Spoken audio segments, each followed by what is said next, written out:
मैं तो बीजेपी का कार्यकर्ता हूँ, लेकिन मैं बीजेपी के हिसाब से नहीं गया था वहाँ। मैं हिंदू हूँ, सबसे पहले मैं हिंदू के हिसाब से वहाँ गया। नए हो, परेशान हो, आ जाओ, ऊपर आ जाओ, आपका यीशु आपको सब ठीक करके देगा, यहाँ सब हो जाएगा। मैं बीजेपी का कार्यकर्ता हूँ, इसका मुझे अभिमान है, और मैं हिंदू हूँ, इसका मुझे गर्व है। अगर पुलिस पीआई वहाँ खड़े, सेकंड पीआई सुरेश गायकवाड़ साहब के सामने अगर आपको रेस्क्यू करने की जरूरत पड़ी तो गायकवाड़ साहब क्या वहाँ सीटी बजा रहे थे सिर्फ? नमस्कार, मैं गोपाल सिंह और आप देख रहे हैं रियल न्यूज़ नेटवर्क। दोस्तों, पिछले दिनों कुमावत हॉल में ईसाई धर्मावलंबियों द्वारा धर्मांतरण का मुद्दा छा गया पूरे वसई विरार में।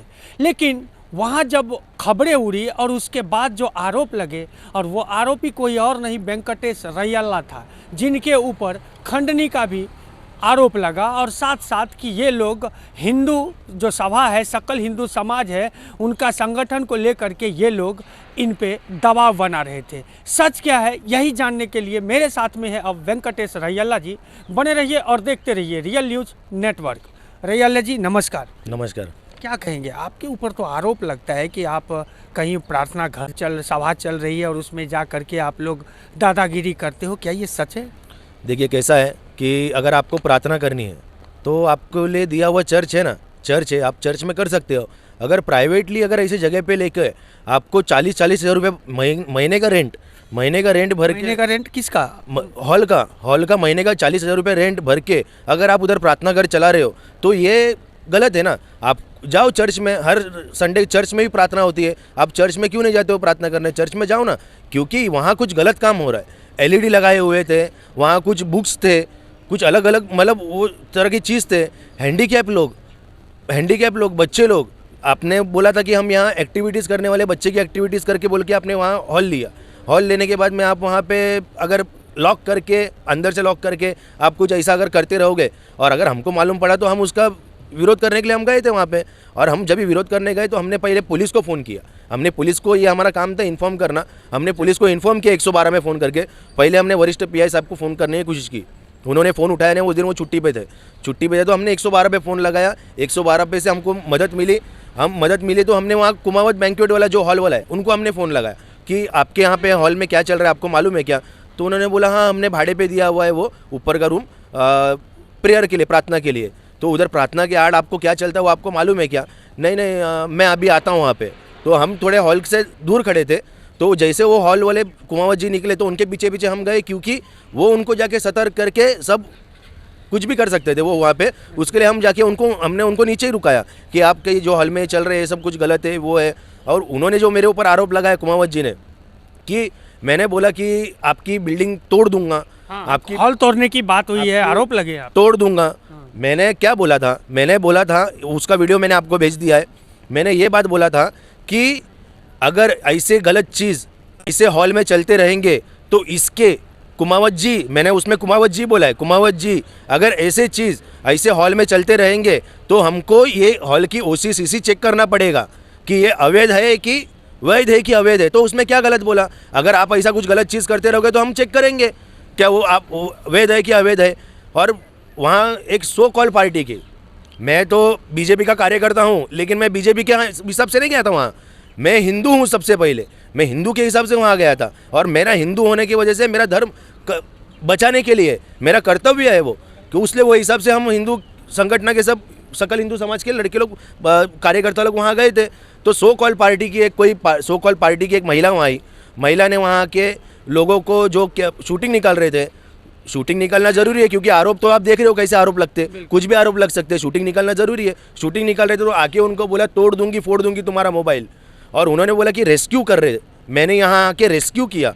मैडम जी, अगर पुलिस पीआई वहाँ खड़े, सेकंड पीआई सुरेश गायकवाड़ साहब के सामने अगर आपको रेस्क्यू करने की ज़रूरत पड़ी तो गायकवाड़ साहब क्या वहाँ सीटी बजा रहे थे सिर्फ? अरे क्या कुछ बोलना। एक सच जानने की कोशिश है, क्योंकि वहाँ कुमावत हॉल है, हॉल तो भाड़े पे देते ही हैं, तो आप लोग को ये कैसे पता चला कि यहाँ धर्मांतरण हो रहा है? हमारा एक हिंदू कार्यकर्ता है जो बाजू की बिल्डिंग में रहता है, उसको आवाज़ आया कुछ ऐसा, मतलब उनका जो प्रेयर वगैरह सब चलता है उसका आवाज़ आया तो वो कार्यकर्ता नीचे उतर के देखने के लिए गया तो वहाँ उनको नीचे एक बंदा मिला, उनमें से एक बंदा मिला नीचे। अरे नए हो क्या? नए हो, परेशान हो, आ जाओ, ऊपर आ जाओ, आपका यीशु आपको सब ठीक करके देगा, यहाँ सब हो जाएगा। तो हमारा कार्यकर्ता ऊपर गया, हमारे कार्यकर्ता ने ऊपर जाने के बाद देखा, ऊपर जब भी कार्यकर्ता गया तो दरवाज़ा अंदर से बंद था। उन्होंने अंदर से दरवाज़ा खोला, हमारा कार्यकर्ता अंदर गया, एक 5-10 मिनट वो अंदर घूमा, अंदर घूम के उसने सब देखा क्या चल रहा है क्या नहीं चल रहा है। उसके बाद वो कार्यकर्ता नीचे उतर के कार्यकर्ता ने हमको बोला, तब भी जाके हमने पुलिस को फ़ोन करके आगे का एक्शन। तो पुलिस ने क्या एक्शन लिया, कुछ जानकारी है मिले? अभी तक तो कुछ जानकारी मिली नहीं। देखो, हमने अर्जी दिया है पुलिस स्टेशन में, हमने पुलिस स्टेशन में अर्जी दिया है कि आप कार्रवाई करो। अभी पुलिस ने वहाँ से क्या जब्त किया है, क्या क्या उन्होंने उनके ताबे में लिया है, और मैं तो बोलता हूँ कि वो जितने भी लोग वहाँ थे उनके सबका आधार कार्ड चेक करना चाहिए, उनका सबका जात प्रमाण पत्र चेक करना चाहिए, कास्ट सर्टिफिकेट चेक करना चाहिए कि वो लोग कौन है और वो लोग कभी धर्मांतर हुए, कैसा हुए, क्या हुए। ये बहुत बड़ा रैकेट है। आप बोलिए, इंसान यहाँ से मरते हुए जाता है मुंबई, क्यों? उसका घर चलाने, पेट चलाने के लिए। वो यहाँ से जाता है घूमते मरते हुए मुंबई जाता है, तब भी जाके उसको 20,000, 22,000, 25,000 रुपये सैलरी मिलती है, तब भी उसका घर चलता है। ये 40-40 हज़ार रुपये भाड़ा भर रहे हैं, वो सिर्फ संडे का। ये आता कहाँ से? इनको फंडिंग कहाँ से आता है? कहाँ से आता है? हम ये न्यू लाइफ मूवमेंट इंटरनेशनल जो ट्रस्ट है, धर्मादाय आयुक्त को हम जाने वाले हैं और उनको बोलने वाले कि ये ट्रस्ट के ऊपर चौकसी करो कि इसका फंडिंग कहाँ से आ रहा है, बाहर से आ रहा है, अंदर से आ रहा है, कहाँ से आ रहा है, इसका चौकसी होना चाहिए ये ट्रस्ट का। ये भी बहुत एक बड़ा टेरर फंडिंग का भी पैसा शायद इधर आ सकता है, हो सकता है, ये भी माध्यम है उसमें आने का। और मैं बीजेपी का कार्यकर्ता हूँ, इसका मुझे अभिमान है, और मैं हिंदू हूँ, इसका मुझे गर्व है। उसके लिए इसमें राजनीति लाने की कोई ज़रूरत नहीं थी।